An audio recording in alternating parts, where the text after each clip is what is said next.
Hello guys, it's been a while, hasn't it? So last time I uploaded a video was, I think, last year in December, November, something like that. Anyways, my sister is back now, so I'm able to post more regularly videos, and I want to change quite a few things. First of all, I want to make the videos shorter, more precise, and put a little more energy in that, and read less of the script. Like, I don't want to be boring, and I felt like no one was really watching the videos to the end, and I wasn't even watching the videos to the end because I felt bored to watching myself. So if we have that out of the way, last video was family, this video is relationship. So what's has this to do? What can I tell about those things? Just try to make it a little more interactive, energetic, and less just like information overload. So at the moment, you're all aware of the corona crisis, and people are less able to connect with other people. And this is a problem because we need all this connection, we humans, and we crave that. So what are the options now? Very easy is like this, the Surface or like a laptop or just general communication. Those are really a blessing in this point, and we should really use them to stay in contact with our close relationships. And what's really key here, that we don't get isolated in this crisis. Like, for example, at the moment they're literally closing down the playground. So like they're closing everything down. So what we have to do is like, we cannot just sit at home and not connect with people, because we humans crave that. And if you're just gonna be all at home alone by yourself, then you're gonna it might lead to depression. So be really careful of that.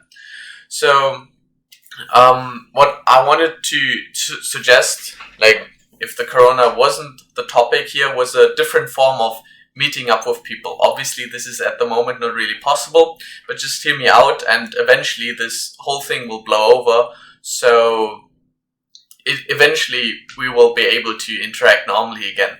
So I found this really interesting concept. It's called the Jeffersonian dinner. And what it is basically people sitting around a table and talking all over a single topic. And I actually tried that out in January, and I think it went fairly well. We got together in my uni group, and we all said beforehand, hey, let's just talk about education.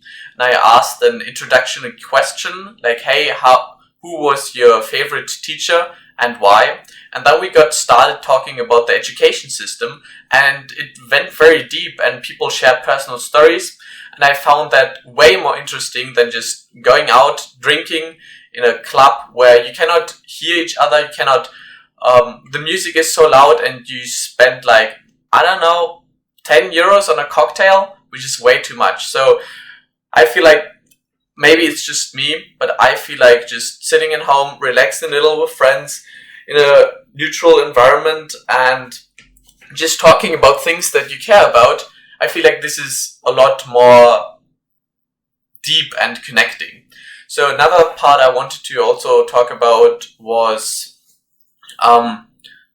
obviously you're going to interact with many people, and everyone is wired differently, and many people will disagree with you. But that's not the problem, because you should rather look at how people think than what they think. So let me think of an example. We can, if we go into politics, for example, right? You have the right-leaning party and the left-leaning party. And obviously something in between, but you always look at the extremes in one way or another. So you can have like dickish arguments about the right and the left, where you just like basically talk the topics that the party is saying, or you can tell very easily if the person has actually thought about those things and question them themselves, instead of just repeating the mantra that the party is saying. So what I'm encouraging you is to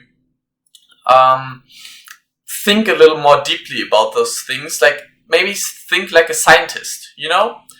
And when you think like a scientist, you act less like a zealot who is just following orders and doing like, oh, okay, he told me this and that, what's the instruction on the textbook, what I have to answer now. Like, actually think for yourself, question the rules, question whether your culture, the rules of your culture, whether they are true to you. They have to be true to you. So now we already get to the next point and the final point. So to keep this really short and easy going, I'd like to talk about how we're all influencing each other, because you probably know the saying, you're the sum of the 5 people you spend most of the time with. And what this is like in general, I'm not sure if that has been proven, but in general, I for myself believe that is true. And when you think about it, when when you change, all the 5 people around you change as well. Therefore, they will change their 5 closest people around them, and so forth. So if you make a change and, for example, stand for climate change, then other people will notice that and maybe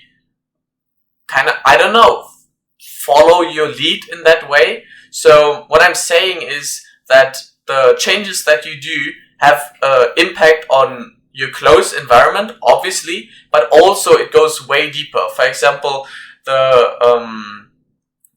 during Martin Luther King, his speech, and I think it's Rosanna Parks who refused to stand up for the bus.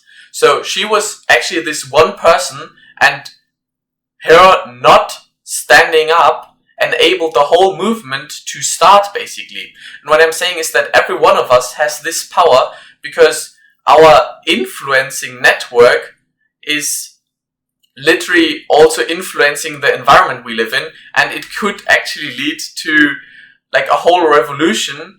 And so what I'm saying is, stand true to you, be transparent with your views, try to explain them and question them yourselves, so you appear honest, or like not appear, but you're supposed to be honest, right? You're supposed to be honest and transparent about it and be true to yourself. So that's all what I have to say about it. I will finish the series, so there are 2 more videos to go, and then I will focus more on how-tos, on best practices that I've been collecting, and maybe you guys have some best practices yourself that you'd like to introduce, and I'll take a look at it.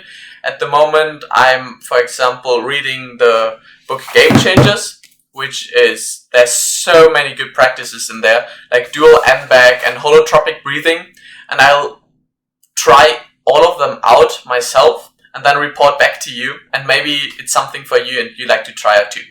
So that's it for now. I hope you have a good one and stay safe.